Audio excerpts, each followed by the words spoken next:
Joseph के जाने के बाद से तबीयत पता नहीं क्यों थोड़ी अजीब सी रहने लगी, इसलिए इतने दिनों से आ नहीं पा रहा था। अभी भी थोड़ा सर दर्द है, मगर खैर शुरू करते हैं। इस बार मैं अपनी खुद की कहानी सुनाऊंगा। आज से कुछ साल पहले मैं पहाड़ों में रहता था। एक दिन वहाँ पर मेरे दोस्त ने मुझे मीट बनाने के लिए कहा, और साथ ही साथ उसने ये भी कहा कि देख दोस्त, मैं रात में आऊँगा तेरे घर खाना खाने, और हाँ, खाने की सारी तैयारी ना दिन दिन में कर लियो तो अच्छा है, रात के लिए कुछ मत छोड़ना यार। मुझे लगा कि शायद सोनू ऐसा इसलिए कह रहा था क्योंकि जब भी मैं मीट बनाने बैठता था मुझे तकरीबन 3-4 घंटे तो आराम से लग ही जाते थे। तो मैंने सोचा कि कोई नहीं, फटाफट काम कर लेंगे। मैं बाज़ार गया और मैंने दुकानदार से कहा, भैया ज़रा आधा किलो मटन देना। दुकानदार ने जवाब दिया, ओ भाई, आली ता मटन ख़त्म है, 6 की बजे होना भी, ताली आई आना। दुकानदार ने कहा कि अभी है नहीं कुछ, इसलिए शाम को 6 बजे तक आना वापस, तब मिल जाएगा। दुकान मेरे घर से कुछ 1 घंटा की दूरी पर थी और अभी दोपहर के सिर्फ 12 ही बजे थे। मैं वापस पैदल घर को निकल गया। सोनू का मेरे हाथ का खाना खाने का बहुत ज़्यादा मन था, तो मैंने सोचा कोई नहीं, दोस्त के लिए इतना तो कर ही सकते हैं ना, शाम को एक बार फिर आ जाएंगे मटन लेने। घर जाते जाते मेरी टांगों में दर्द होना शुरू हो गया और मेरा पूरा बदन पसीने से भर चुका था। घर पहुंचते ही मैं नहा धोकर बिस्तर में जाकर लेट गया और लेटे हुए पंखे को देखते देखते कब मेरी नींद लग गई कुछ पता ही नहीं लगा। नींद खुली तो शाम के 6 बज रहे थे। मैं फटाफट चप्पल पहनकर दुकान को चल दिया। वहाँ पहुँचते पहुँचते 7:15 हो गए थे। मैंने भैया को कुछ पैसे देकर मीट खरीद लिया और घर को चलने लगा। इतने में सोनू का फ़ोन आया। वो बोला, और शेर, बना लिया मटन शटन? मैंने जवाब दिया, यार वो दिन में ना दुकान में माल ही नहीं था, तो अभी मेरे को शाम में फिर आना पड़ा, मैं अभी यहीं हूँ। सोनू ने जवाब दिया, यार तू तू रहने देता ना यार, फिर इतनी रात को क्या। खैर एक काम कर, तू ना थोड़ा सा मीट कच्चा ही खा जा। सोनू ने इतना कहा ही था कि फ़ोन तभी कट गया। मैंने फ़ोन देखा तो फ़ोन की बैटरी ख़त्म हो चुकी थी। मुझे लगा कि शायद सोनू मेरी टांग खींच रहा था और मुझे परेशान करने के लिए उसने कच्चा मीट खाने को कहा। मैं उसकी बात पर ज़्यादा ध्यान ना देकर घर की तरफ चलना शुरू कर दिया। वहाँ से निकलते निकलते कुछ 7:30 बज चुके थे। मार्केट का रास्ता चलने के बाद जंगल शुरू हो जाता था। दिन में तो वहाँ काफ़ी गर्मी थी, मगर रात में बीच जंगल चलने का मज़ा ही कुछ और था। मुंह पर ठंडी ठंडी हवा के झोंके लग रहे थे। रास्ते में चलने में काफ़ी मज़ा आ रहा था क्योंकि मौसम बहुत बढ़िया था। मैं अपनी ही धुन में मस्त चले जा रहा था कि तभी पीछे से किसी आदमी की आवाज़ आई, ए मीट कुथू लगे ले जाना। उस आदमी ने पहाड़ी भाषा में मुझसे पूछा कि मैं ये मीट कहाँ ले जा रहा हूँ। अक्सर हमें बचपन से सिखाया जाता है कि अंधेरे में किसी भी अनजान आवाज़ का जवाब नहीं देना होता। तो मैं भी बस बिना कुछ कहे सीधा चलता रहा।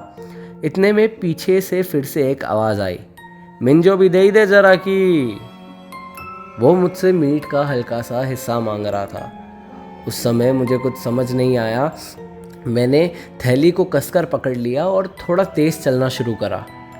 फिर पीछे से एक और आवाज़ आई, दे दे म्या, ब्या कणा नहीं खाद्या कुछ। वो मुझसे कह रहा था कि उसने सुबह से कुछ नहीं खाया और वो बस थोड़ा सा मीट ही खाना चाहता है। मैं रुका और मैंने पीछे मुड़ के देखा तो पीछे एक बूढ़ा आदमी खड़ा था। उसके लंबे लंबे सफ़ेद बाल थे जो उसकी आंख को ढक रहे थे, और हाथों में एकदम लंबे लंबे गंदे नाखून। उसे देखकर ऐसा लग रहा था कि मानो वो कुछ महीनों से नहाया ही ना हो। मैंने उसे कहा कि मेरे पास जो भी है वो अभी कच्चा है, आप इसे खा नहीं पाएंगे, ये आपके किसी काम का नहीं। तो उसने जवाब दिया, ये क्या लगे गलाना, पहाड़ी चिगला। शायद वो हिंदी समझ नहीं पा रहा था। तो मैंने अपनी टूटी फूटी पहाड़ी भाषा में उसे समझाने की कोशिश करी। आली ताए कच्चा है, खाई नहीं होना तिजो ते। तो उसने कहा दही दे, दही दे, यहाँ ही दही दे मिंजो। उसके मुंह से एक लंबी सी थूक की लार टपक रही थी और वो बस मुझसे मीट मांगे जा रहा था। उसे फ़र्क नहीं पड़ता था कि मीट कच्चा हो या पक्का। 1 मिनट, शायद कच्चा मीट सुन के उसका और ज़्यादा खाने का दिल कर रहा था। मुझे उस समय बिल्कुल भी कुछ समझ नहीं आ रहा था उस समय क्या करूं और क्या ना करूं, मगर इतने में ही मुझे सोनू की एक बात याद आई। उसने मुझसे कहा था कि हल्का सा कच्चा मीट खाने को। मैं आगे को मुड़ा और चलना शुरू कर दिया और चलते चलते मैंने हल्का सा मीट का एक टुकड़ा चबाना शुरू करा। कच्चे मीट का स्वाद इतना ज़्यादा वाहियात था कि 1 सेकंड को ऐसा लगने लगा कि जैसे अभी उल्टी मार दूंगा। जैसे तैसे मैंने वो मीट का निवाला निगलते ही मुझे एहसास हुआ कि उस आदमी की पुकार बंद हो गई। मैंने पीछे मुड़ के देखा तो दूर दूर तक उस आदमी का कोई नामो निशान नहीं था। ये देखकर मुझे थोड़ी सी राहत मिली और मैं फटाफट घर की ओर चल दिया। मैं घर पहुंचा तो घर के बाहर सोनू पहले से खड़ा था। मैंने उससे कहा कि भाई माफ़ कर दे यार, थोड़ी सी देर लग गई। सोनू बिना कुछ बोले मुझे बस घूरे जा रहा था। उसने मुझसे पूछा, क्या तूने कच्चा मीट खाया? मैंने उसे जंगल में हुए हादसे के बारे में सब कुछ बताया और ये सुन के सोनू ने जवाब दिया, दोस्त वो कोई आदमी नहीं था और ये पन्नी सफ़ेद पन्नी दी गई है तुझे। देख, बात ऐसी है कि रात में कभी भी कच्चा मांस लेकर ना घूमना नहीं चाहिए, खासकर ये सफ़ेद थैली में।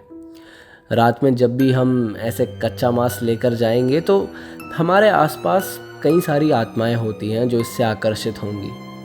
आत्माएं कई चीज़ों से आकर्षित होती हैं, जैसे कि इत्र और ये कच्चा मांस। ये अक्सर किसी भिखारी या किसी गरीब आदमी या औरत का रूप लेकर तुम्हारे पास आएंगी और तुमसे खाना मांगेंगी। इनको असल में मांस से कुछ लेना देना ही नहीं होता। ये मांस बस एक ज़रिया होता है तुम तक पहुंचने का।